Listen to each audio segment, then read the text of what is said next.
Hello student, good morning. आपकी tenth class SS की जो आपकी क्लास है उसमें आप सभी का स्वागत है।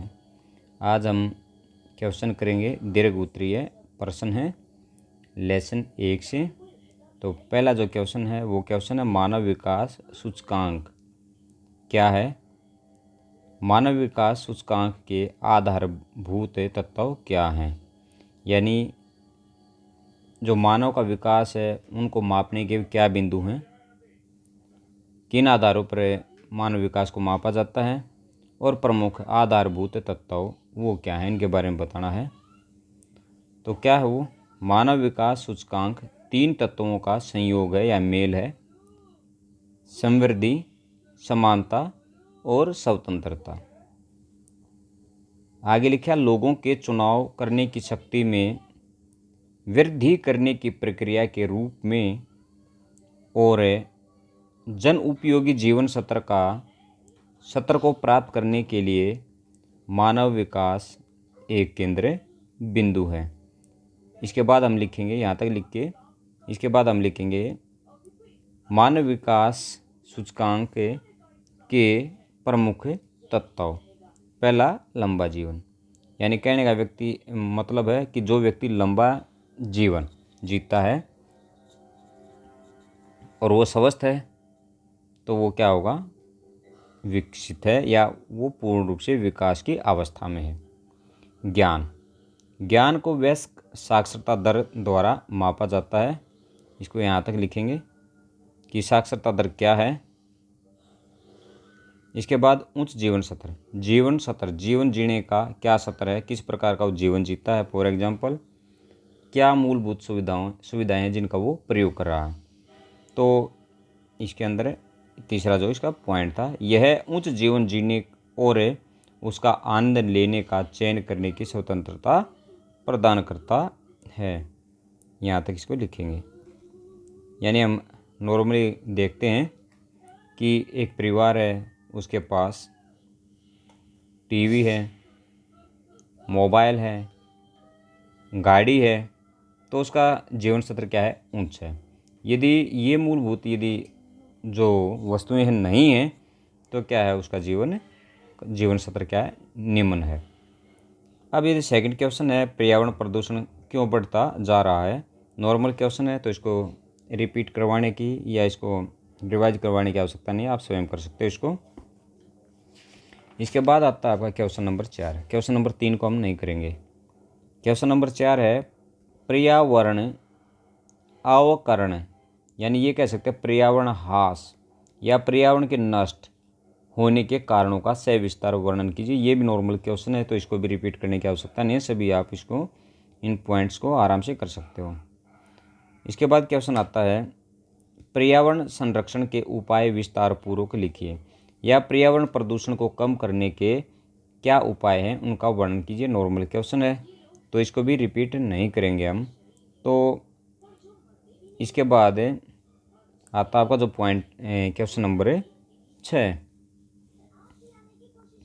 आर्थिक विकास से आपका क्या अभिप्राय है। किसी भी देश के आर्थिक विकास को मापने के लिए किन मापक सूचकों का प्रयोग किया जाता है, व्याख्या कीजिए। तो ये क्वेश्चन करते हैं हम। आर्थिक विकास, इसके बारे में हमने जो फर्स्ट क्वेश्चन था उसके बारे में पढ़ा था, सूचकांक पढ़े थे उसके अंदर। तो वो क्या है, किसी अर्थव्यवस्था की वास्तविक राष्ट्रीय आय में दीर्घकालीन वृद्धि ही आर्थिक विकास है। ये देश से संबंधित है। किसी अर्थव्यवस्था की वास्तविक राष्ट्रीय आय में दीर्घकालीन वृद्धि ही आर्थिक विकास है। किसी देश के आर्थिक विकास को मापने के लिए प्राय राष्ट्रीय आय व प्रति व्यक्ति आय का प्रयोग किया जाता है, या क्या कह सकते हैं, वह प्रति व्यक्ति आय सूचकों का प्रयोग किया जाता है। तो यदि आपसे ये पूछा जाता है कि आर्थिक विकास से क्या अभिप्राय है तो हम यहाँ तक लिखेंगे, क्योंकि पूरा कम इम्पोर्टेंट बातें इसके अंदर ये। तो सबसे पहले इसके अंदर हमने पढ़ा जो है हमारा पार्ट है राष्ट्रीय आय। राष्ट्रीय आय एक देश के सामान्य निवासियों द्वारा एक लेखा वर्ष, यानी लेखा वर्ष कह सकते हैं या वित्त वर्ष कह सकते हैं। हमारा जो सामान्य वित्त वर्ष है वो शुरू होता है 1 अप्रैल से 31 मई तक।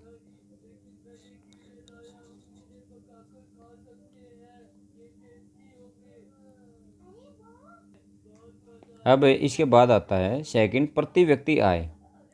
किसी देश की कुल आय को कुल जनसंख्या से भाग देकर जो आय प्राप्त होती है उसे औसत आय कहा जाता है।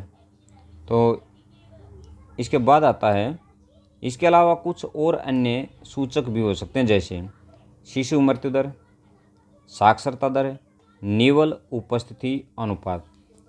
9th क्लास के अंदर आपने ये डेफिनेशन करी भी थी। शिशु मृत्यु दर क्या होती है, साक्षरता दर क्या है, लेकिन आपने ये नहीं पढ़ा था कि निवल उपस्थिति अनुपात क्या होता है। तो ये क्या है, 6 से 10 वर्ष की आयु के स्कूल जाने वाले कुल बच्चों का उस आयु वर्ग के कुल बच्चों के साथ प्रतिशत है। क्या कहलाता है, निवल उपस्थिति क्या है, अनुपात क्या है, 6 से 10 वर्ष की आयु के स्कूल जाने वाले कुल बच्चों का उस आयु वर्ग के कुल बच्चों के साथ प्रतिशत है। फॉर एग्जाम्पल 6 से 10 साल के जो बच्चे हैं वो देश के अंदर कुल कितने हैं, उनमें से कितने बच्चे स्कूल जाते हैं, उनका जो परसेंटेज निकाला जाता है वो क्या कहलाता है, निवल उपस्थिति अनुपात कहलाता है। फॉर एग्जाम्पल यदि हम लेके चलते हैं कि 6 से 10 साल के जो उम्र के जो बच्चे हैं वो देश में 100 हैं, उनमें से बच्चे जाते हैं स्कूल 60, तो जो निवल प्रतिशत कितना हो गया, 60% हो गया। तो आपके ये क्वेश्चन थे जो आपको लर्न एंड राइट करने हैं। यदि किसी क्वेश्चन में कोई समस्या है तो पर्सनली मेरे नंबर पे कॉल करके पूछ सकते हैं। किसी भी स्टूडेंट्स को मैसेज करने की, व्हाट्सएप मैसेज करने की आवश्यकता नहीं है। धन्यवाद। आपका दिन मंगलमय हो।